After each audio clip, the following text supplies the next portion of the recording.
Olá galera, hoje eu estou aqui com... Vai de novo.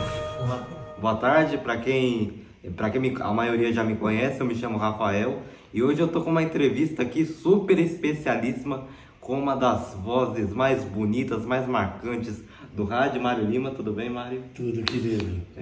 Então, hoje é primeira entrevista minha cara a cara com ele, uma honra estar aqui fazendo essa entrevista. E, Mário, eu queria começar te perguntando como que você começou no rádio? Eu sou santista de clube e de nascimento. Mas eu morei uma época no interior de São Paulo, numa cidade que chamava Mojimirim, se chama Mojimirim. E o filho do dono da rádio era meu amigo, Enio. Primeiro, eu quero dizer que eu sempre gostei muito de rádio. Eu tinha vantagem de, no lugar onde eu morava, você sintonizava também as emissoras de rádio do Rio de Janeiro. A Rádio Jornal do Brasil, a Rádio Mayrink Veiga, que era a Rádio Nacional, que eram as rádios mais importantes do Brasil, que o Brasil todo ouvia. E que era como, na época, era rádio, não tinha televisão, era o que a Rede Globo é hoje. Eles faziam a opinião do Brasil inteiro, eles é que criavam as tendências, enfim. Um dia eu tive a petulância de dizer para ele, os locutores da sua rádio são muito ruins. Uma coisa inevitável. Só um adolescente idiota podia fazer isso, e eu fiz. E ele falou, então vai lá e se você é capaz de fazer melhor, vai lá e faz. Aí ele me convidou para ir à rádio, eu fiz. E aí comecei a trabalhar na rádio de Mojimirim, Rádio Cultura de Mojimirim. Quando eu resolvi mudar para São Paulo, eu não sabia exatamente o que eu ia fazer. Eu queria sair daquela cidadezinha, sair daquele núcleo pequeno e vir para São Paulo. A Rádio Eldorado tinha 6 locutores. Quando eu fui fazer o teste, um deles, que era irmão do Calil Filho, aquele cara famoso na televisão brasileira e tal, estava saindo. Então ia ter uma vaga, nem tinha. A Rádio Eldorado tinha uma programação extremamente elitizada. Você tinha, além da música popular brasileira, norte-americana principalmente, tinha música francesa, tinha uma ópera completa nos fins de semana e todos os dias tinha um programa ao meio-dia, um concerto, chamava Concerto do Meio-Dia. Às 18 horas tinha um piano ao cair da tarde, só com pianistas maravilhosos. Às 20 horas era um outro concerto. E nos finais de semana, acredite você, no domingo, tinha uma ópera completa das 8 às 10h30 da noite. Então era uma estação extremamente elitizada. Isso significava o quê?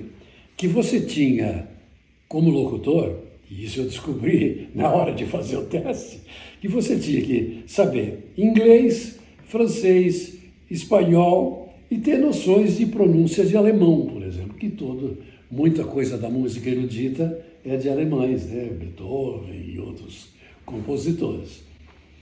E eu sempre tive essa facilidade com idiomas. Aí me deram o script. A Rádio Eldorado tinha um estúdio de gravação que ficava no outro andar. Eu gravei o meu teste e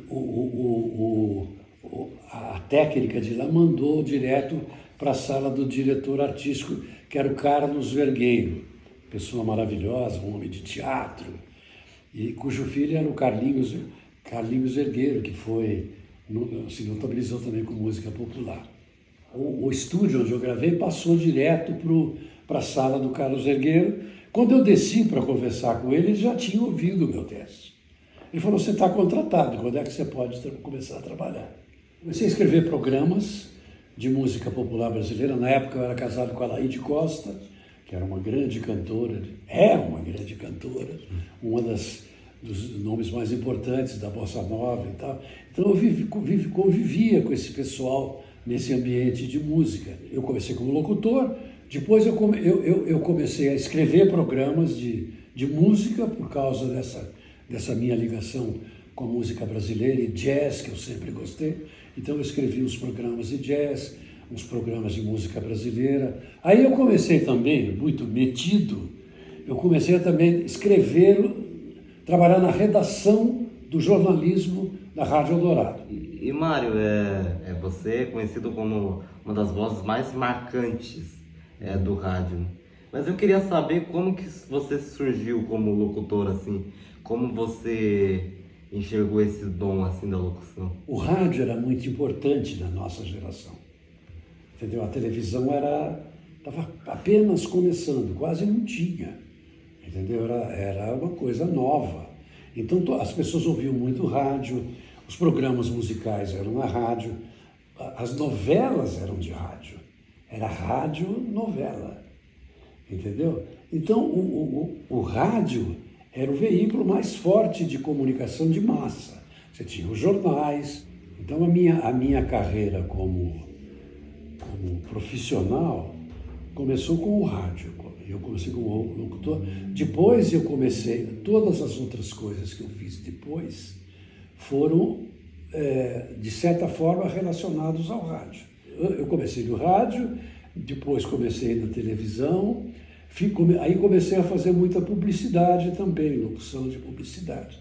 Fiz toda aquela campanha do Lux Luxo, que era o sabonete das estrelas e não sei o quê. Tem várias coisas que eu fiz. Um comercial que foi considerado o comercial do século no mundo foi aquele comercial do Hitler para a Folha de São Paulo. Este homem pegou uma nação destruída, recuperou sua economia e devolveu o orgulho ao seu povo. Em seus 4 primeiros anos de governo, o número de desempregados caiu de 6 milhões para 900 mil pessoas.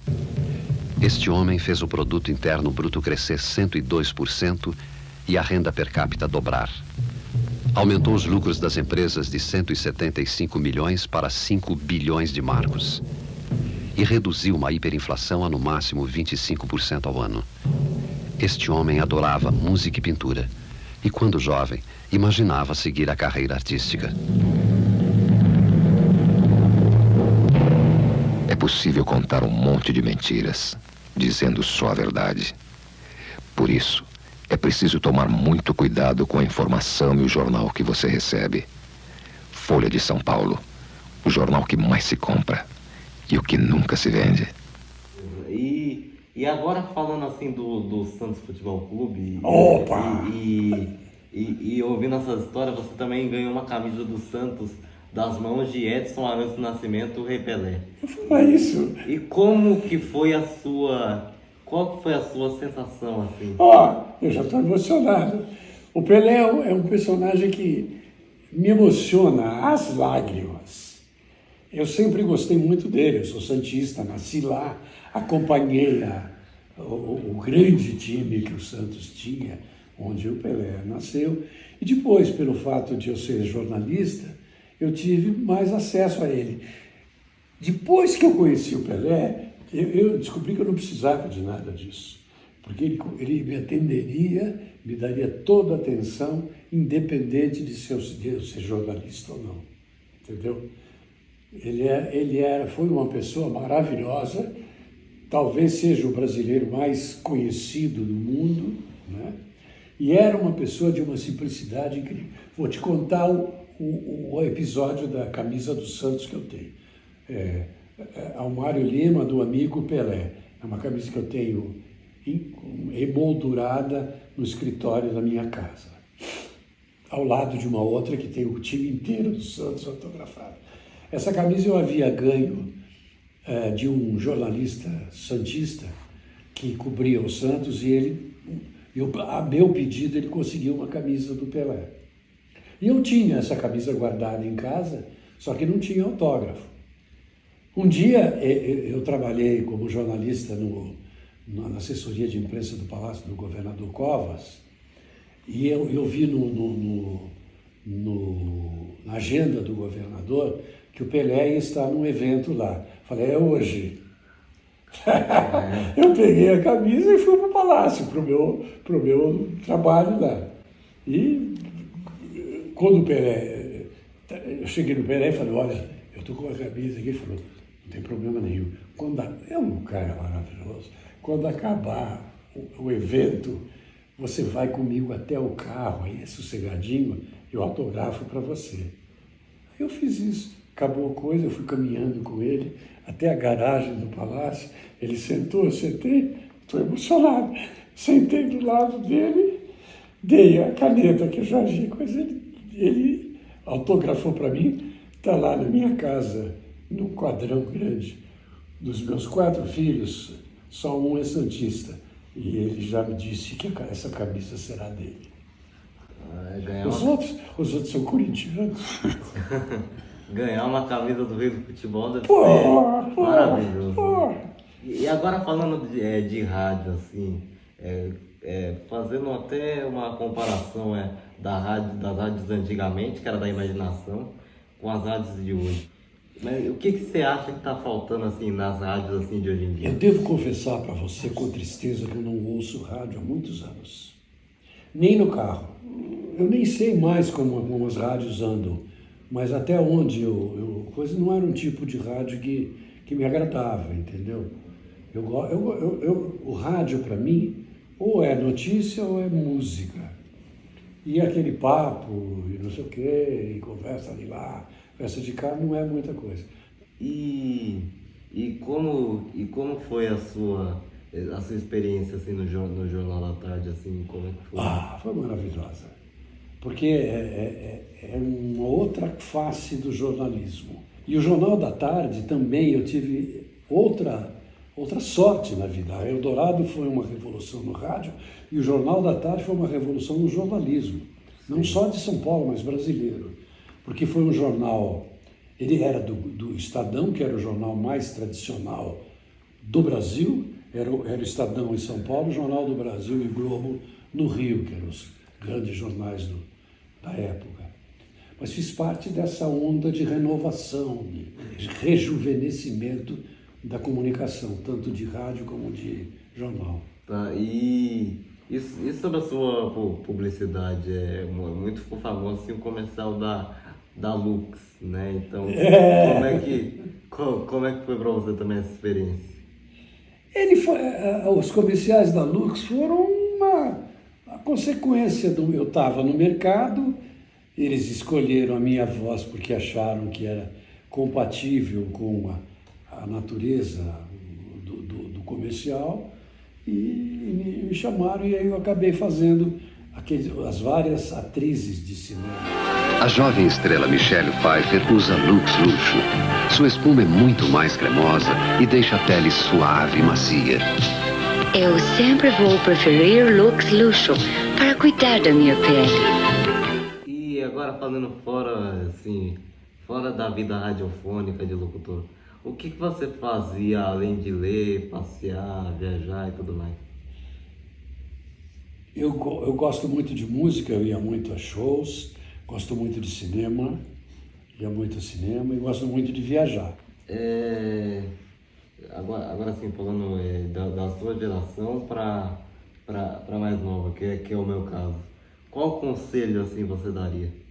Na nossa profissão, há um componente muito importante, se chama paixão. O jornalismo está na prateleira de criatividade, né, de criação. E no jornalismo, em especial, você tem se contrapondo a criatividade à realidade. Então você tem a realidade dos fatos e a criatividade. Você tem que fazer com que dar uma forma à realidade que seja atraente, que seja agradável de ler, seja de vontade de você ler uma história até o fim. Acho que é isso aí. Então é isso, gente. Esse foi a nossa entrevista com o grande Mário Lima. Muito obrigado.